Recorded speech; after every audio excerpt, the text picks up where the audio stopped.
अहिले चाहिँ म छु होइन मेरो घरबाट लगभग 40 किलोमिटर टाढा लगभग 43 किलोमिटर भनौँ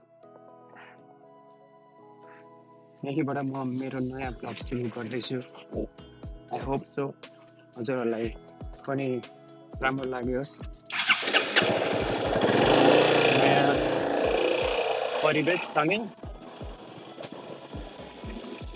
यो चाहिँ टेस्टिङको लागि है पहिलोचोटि मलाई पनि थाहा छैन कस्तो आइरहेछ तपाईँहरू अरू नभए नि चाहे साउन्ड नबुझे पनि छेउको चाहिँ इन्जोय गर्नु है सुन्दर पहाड छ कि दामी दामी दामी भ्यू त एक नम्बर कहिलेकाहीँ लाग्छ होइन यो दिनमा हेर्दा चाहिँ यस्तो रमिलो लाग्छ जब रात हुँदै जान्छ यही पहाड पनि डर लाग्दो हुँदै जान्छ कि तर हुन त हो केही पक्षहरू नराम्रो नि हुन्छ केही पक्ष राम्रो पनि हुन्छ हरेक लाइफमा पनि त्यस्तै हो त्यही पनि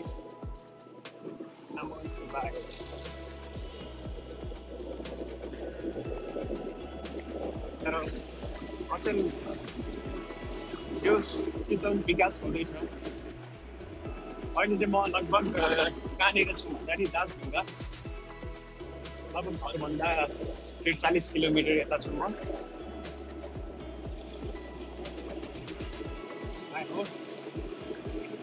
हजुरहरूलाई यो मेरो नयाँ ब्लगको सिरिज राम्रो लाग्नेछ भन्ने आशा गर्दछु होइन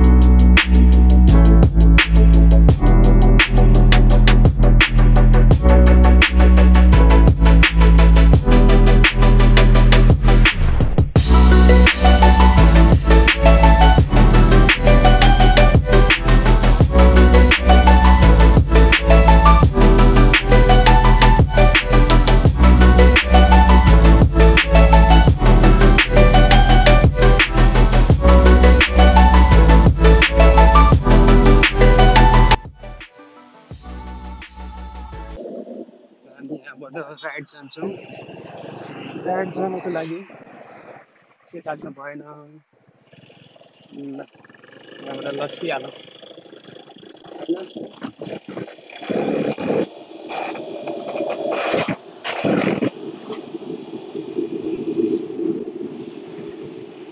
बाटो चाहिँ अहिले चाहिँ पहिलाको तुलनामा चाहिँ धेरै राम्रो छ कि जता ब्रिजहरू बनाइसकेको होइन त्यस कारणले पनि पुरै त्यो बाटोहरू ट्राभल गर्नको लागि जे होस् सजिलो भइरहेको छ पहिलाको तुलनामा पहिला यो बाटो पुरै बिग्रेको थियो कि खाल्टा खुल्टी यो न कहिले पुल भाँच्ने कहिले पहिरो जाने तैपनि अहिलेको चाहिँ कन्डिसन हेर्दाखेरि पहिलाको तुलनामा चाहिँ अहिले चाहिँ धेरै नै राम्रो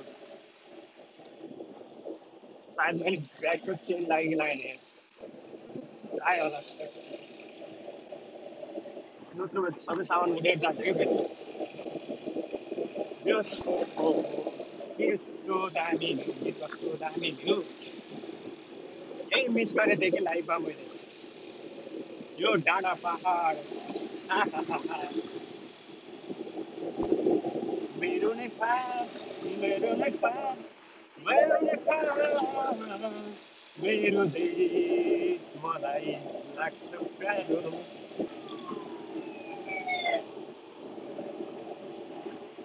भर्खर एम्बुलेन्स गयो होइन सायद इमर्जेन्सी होला जस्तो लाग्छ सबै कुरा ठिक होस् हे भगवान् रक्षा गर्नुहोस् जो पनि हुनुहुन्छ यहाँ उहाँले सकुशल होस् हेल्थमा राम्रो होस् यही भन्दै प्रार्थना गर्न चाहन्छु हे भगवान्लाई त्यो सबैलाई खुसी नै बनाइदिनुहोस् जे होस् हुन त मान्छेमा आत्मसन्तुष्टि हुनुपर्छ होइन मान्छेलाई जति भयो नि पुग्दैन मान्छेको चाहना मान्छे नै चाहना नै हो धेरै मान्छे भएर रुचि धेरै चाहनाहरू हुन्छ होइन तैपनि बिस्तारै पुरा गर्नुपर्छ आफ्नो तरिकाले कसैलाई हानि नोक्सानी नहोस् भन्ने तरिकाले होइन किन भन्दाखेरि कसैलाई दुःख दिएर म ओभरटेक हान कि नहानौ जस्तो लागिरहेको छ अटो आइरहेको त्यही छैन यहाँ चाहिँ फेरि फुल छ कि दुईतिर जानुपर्ने सिङ्गल वे छ केही छैन जे होस् आई होप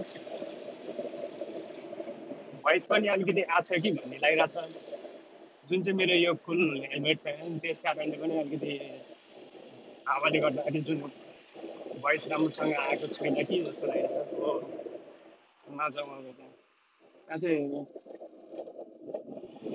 पुलिस चेकिङ हुने ठाउँ आउँदा चाहिँ त्यही भएर अब यहाँ चाहिँ अलिकति बिस्तारै जानुपर्छ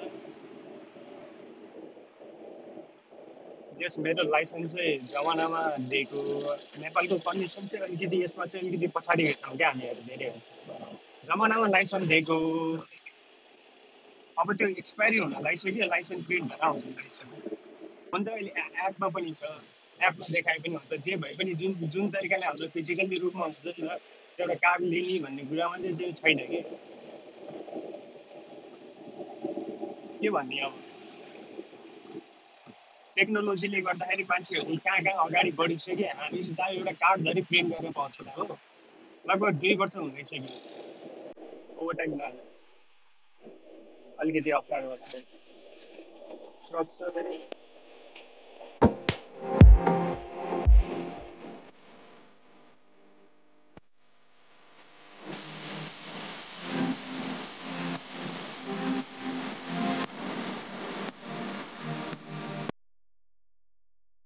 नेपालमा चाहिँ फेरि के छ भन्दाखेरि ड्राइभिङ किन पर्फेक्ट हुँदैन सबै मान्छेको यस्तो यस्तो तरिकाले चलाउनु पर्छ अलि किन काप्चामा यता उति रुल रेगुलेसन भन्ने चिजै छैन कि जसलाई पनि अगाडि जानु छ कि अब हेर्नु न हो नि त ओभरटेक त हान्न मिल्यो अब चाहिँ यो ठाउँ चाहिँ शीतल लाग्यो कि यो चाहिँ स्टेट छ कि लगभग अब हाम्रो चाहिँ सिधै पहिला हामी अब नारायणघाट पुग्छौँ नारायणघाट पुग्नलाई लगभग रामनगर पुग्नलाई 2 किलोमिटर रहेछ होइन उता खम्बामा लेखेको थियो रामनगर पुग्नलाई अब धेरै नै छैन होला त्यो अहिले ठ्याक्कै टाइम भन्दा पर्दाखेरि 5 बजेर लगभग 10 मिनट गइसक्यो क्या 5 बजेर 10 मिनट यो बेलुका हुने बेला भइसक्यो अहिले चाहिँ अलिकति यो के अरे शीतल ठाउँ छ नि त रुखले गर्दाखेरि अलिकति चिसो हावा आइरहेको छ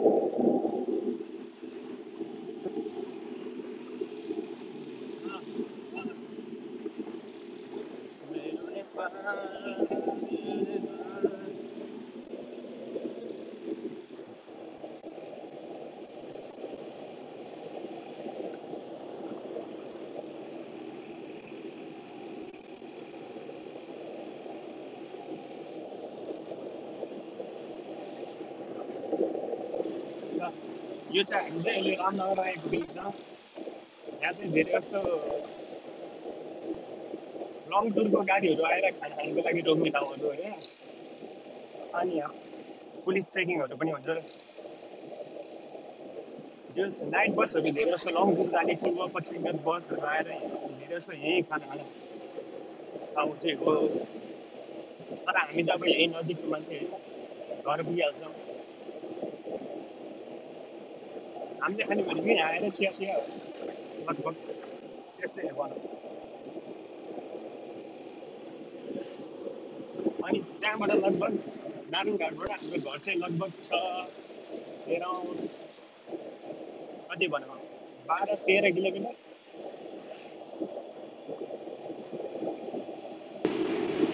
अब चाहिँ हामी लगभग देवघाटको मेन गेट छिर्ने ठाउँमा आइपुग्यो होइन ल आफगानी भन्छ होइन जुन चाहिँ मेन देवघाटको पहिलो द्वार छ त्यो चाहिँ अब सिधै गएर अलिकति राइट जानुपर्छ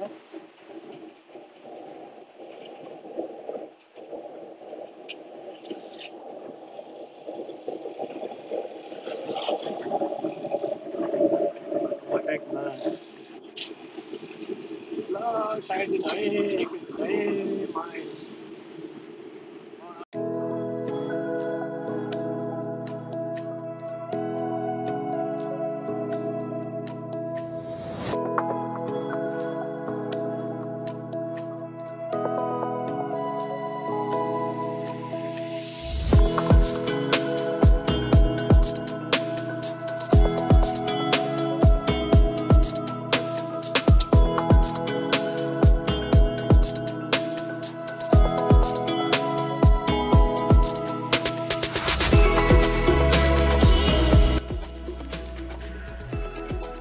अघिको गएको गेट चाहिँ होइन, यो चाहिँ जुन चाहिँ राइट साइडमा देख्नुभयो त्यो चाहिँ देवघाटको मेन गेट हो। अब हामी चाहिँ नारायणघाट पुल्चोकतिर जाँदैछौँ। यो बाटो चाहिँ पुल्चोक जाने हो, त्यो अर्को बाटो गयो भने चाहिँ लेफ्ट साइडतिर गयो भने चाहिँ बाइपास रोड हो, जुन चाहिँ त्यो चाहिँ पश्चिम पूर्व जाने गाडीहरू जान्छ होइन। अनि यता जुन चाहिँ अहिले म जुन बाटो गइरहेको छु त्यो बाटो गएर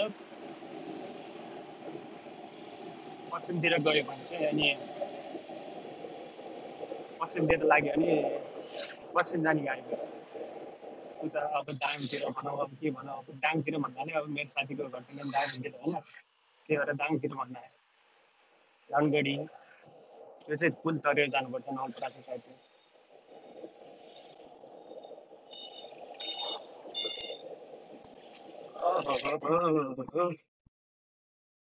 यो यो चाहिँ पोखरा बसबाट हुन्छ होइन। अब नारायणघाटको यहाँ चाहिँ उता काठमाडौँ पोखरा ट्याङ्कहरू गाडीहरू यस्तो यहीँबाट आउँछ माइक्रो बसहरू। यो सानो बसबाट छ।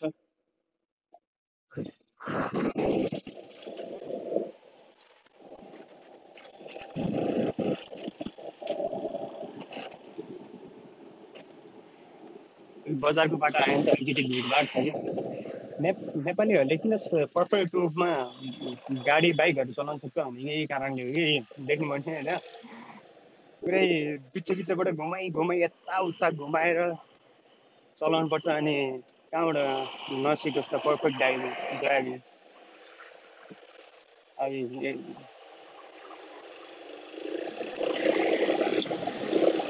आफैले अब घुसाउने हो कि अरे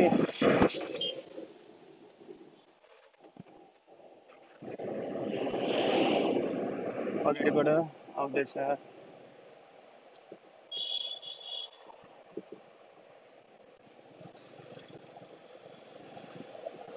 साइड खोज्यो भनेको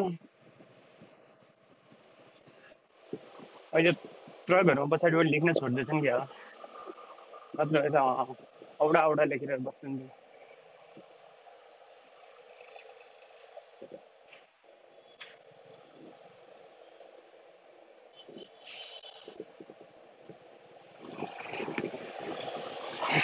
घाँटी दुखेको सुविधा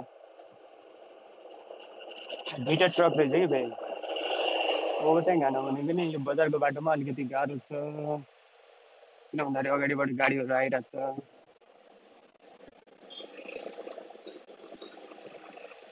बाटो पनि अलिकति साँघुरो छ क्या, त्यही भएर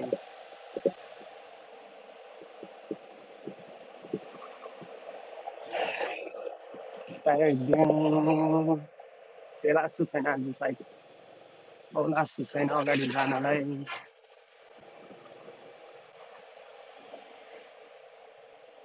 अहिले चाहिँ जे होस् नारायणघाट पहिलाको तुलनामा धेरै नै विकसित भइसकेको छ क्या। बाटो झन् अगाडिको बाटोहरू खतरनाक भइसकेको छ। 2, 4, 6 लेन भइसक्यो, 6 लेन भइसकेको छ होइन।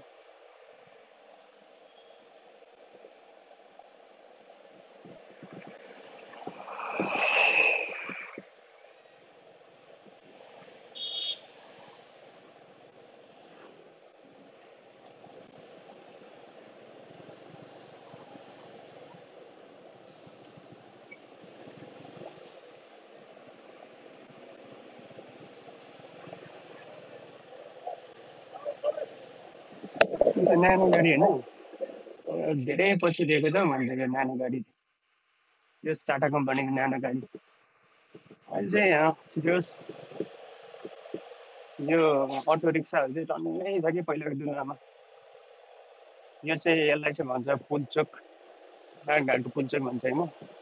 यता जुन चाहिँ यो राइट साइडतिर गयो भने चाहिँ पश्चिम जाने भयो। अब यता हाम्रो घर चाहिँ यतातिर भयो पूर्वतिर। 24 कोटीबाट धेरै चिन्नु पर्दैन। यो चाहिँ नारायणघाट बजार भयो। पछाडि गयो पुल्चोक होइन, अब आउँदै चाहिँ स्विच चोक, त्यसपछिबाट लाइन चोक।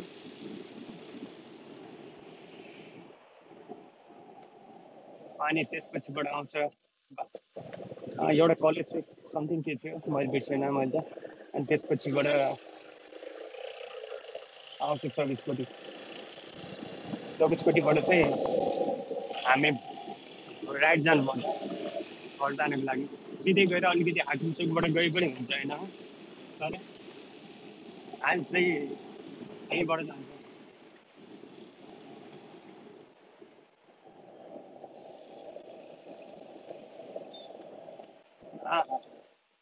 जानुहोस् जानुहोस्। यो कताबाट आएको यो गाडी? ल ल ब्रो के हो यस्तो पारा? यत्रो लेन बनाएको छ, मान्छेको दिमाग नभएको कि के भएको? म त अचम्मै पर्छु यार नआएको छ। यत्रो लेन छ यार, दुई यहाँ छ, दुई त्यहाँ छ, उतापट्टि त्यो सर्भिस लेन उता छ, अर्को सर्भिस लेन उता छ। जे मन लाग्दै गरिदिन्छु क्या त्यही।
यसलाई चाहिँ 24 कोटी भन्छ होइन। अब हामी चाहिँ यहाँबाट राइट जान्छौँ।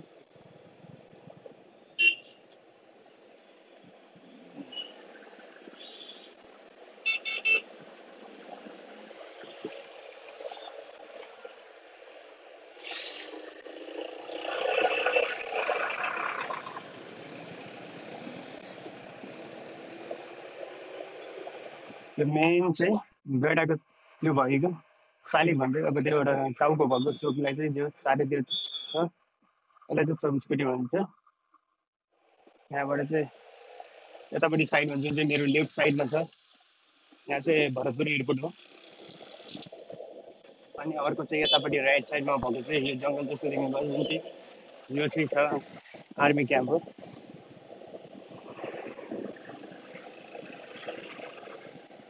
यहाँ चाहिँ अलिकति प्याक हुन्छ कि गाडीहरू पनि यहीँबाट लाग्छ, जुन चाहिँ हाम्रो यतातिर जाने पत्यानी पकौडी जानेदेखि लिएर जगतपुरदेखि लिएर अनि रामपुर हाम्रो त्यो तलतिर शिवनगर फुलबारी जाने गाडीहरू चाहिँ यताबाट लाग्छ कि जस यहाँ सानो बस पार्क भनौँ।